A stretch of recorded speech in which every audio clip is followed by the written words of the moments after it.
Roubo de identidades e senhas, direitos autorais, invasão de privacidade, pirataria de músicas e filmes. Esse assunto é bastante extenso quando essas questões acontecem na internet. Na última década, a evolução das tecnologias acabou criando vários questionamentos na área do direito. Muitos ainda continuam sem uma definição por falta de leis. Para falar um pouco desse assunto, nós trouxemos aqui para o Jornal da Clube o advogado especialista em direito digital, Márcio Cotes. Boa tarde. Boa tarde. Ainda é difícil enxergar o direito e aplicar a legislação quando o assunto envolve ambientes virtuais? Dependendo da situação, sim. Tem uma certa dificuldade em razão da ausência de legislações específicas para o tema. Agora, o que é importante a gente salientar aqui para o telespectador é que, na verdade, as leis que existem para o mundo real, elas são aplicadas para as questões do mundo virtual. Então isso não é uma alegação para as pessoas cometer um crime virtual e sair impune? É, justamente por isso que eu tento deixar até bem claro essa questão. Quando um problema ele é trazido para o judiciário, o juiz ele não pode se negar em resolver a questão, né? Em razão disso, ele acaba aplicando outras fontes do direito, além da legislação, para poder solucionar a questão. Mas do jeito que está, ainda se precisa de uma legislação para... Não tenha dúvida. O que a gente tem que deixar... não restar dúvidas com isso. Exatamente. O que a gente tem que deixar claro é que os atos praticados na internet, eles podem sofrer sanções. A grande dificuldade é que as leis elas não são específicas para estas situações, mas isto não quer dizer que não há uma penalidade em razão daquilo que é praticado. Sem dúvida nenhuma, uma legislação específica poderia ajudar bastante. Mas os crimes, geralmente, eles são cometidos por pessoas e muitas vezes no anonimato. Como é que fica essa questão do anonimato? Existe o direito ao anonimato, né? Mas como é que fica essa questão?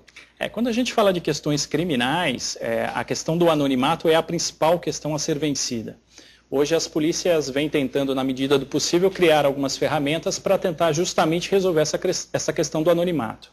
Quando nós falamos de internet, existe uma ferramenta chamada IP, Internet Protocol, que é um número que o seu computador tem quando ele acessa a internet.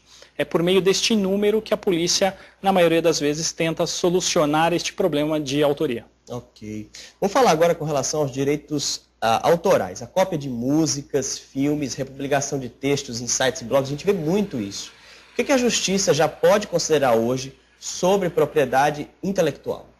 Como eu disse para você, as leis do mundo real são aplicadas às questões de mundo virtual. Então, nesta situação, o que acontece, o que o judiciário vem trazendo como resposta para a população é a aplicação da lei existente.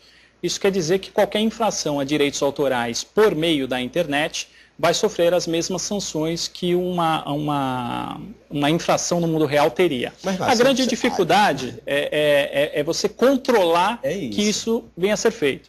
Né? É muito comum a gente achar textos de jornal publicado em blog, e vice-versa, músicas copiadas. É muito fácil de achar isso. Não tenha dúvida disso. Agora, como a sua pergunta é com relação à aplicabilidade da lei, como jurista eu devo te dizer, o que deve se aplicar é a lei existente, porque você não pode deixar de ter um problema. Agora, de fato, a internet acaba sendo um grande problema, porque ele facilita demais a cópia. Mas não é porque isto é facilitado que a lei não deva ser aplicada. É verdade. Agora vamos para o ambiente corporativo. É inevitável que as empresas sigam a tendência de ficarem cada vez mais conectadas à internet. Mas como se precaver de uma coisa que as empresas prezam tanto, que é o vazamento de informações? Sem dúvida nenhuma. No ambiente corporativo, a informação passa a ser fundamental dependendo do segmento que ela atua, né? O que as empresas vêm fazendo, na sua maioria das vezes, é contratando advogados especializados para que se crie os termos e condições para uso da tecnologia dentro das corporações. É o que nós chamamos de política de segurança da informação. Ela estabelece a forma, a política interna dela de como a informação deve ser tratada. Por exemplo, se aquela informação ela é tida como sigilosa ou não, se for sigilosa, como é que ela deve ser trabalhada dentro desse ambiente corporativo. Agora, a outra questão dentro das empresas é a privacidade dos funcionários e a política de informação. A empresa pode limitar mesmo o acesso, pode acessar o e-mail do funcionário? Já tem alguns julgados, isso do ponto de vista trabalhista, que entende que, na verdade, esta privacidade dentro do ambiente corporativo ela é relativizada se a empresa ela deixa muito claro que aquele ambiente não é um ambiente de privacidade, né? Então, a empresa ela pode vir a monitorar os e-mails corporativos a partir do momento que ela avisa previamente de que aquele ambiente não é um ambiente de privacidade, que ele é monitorado.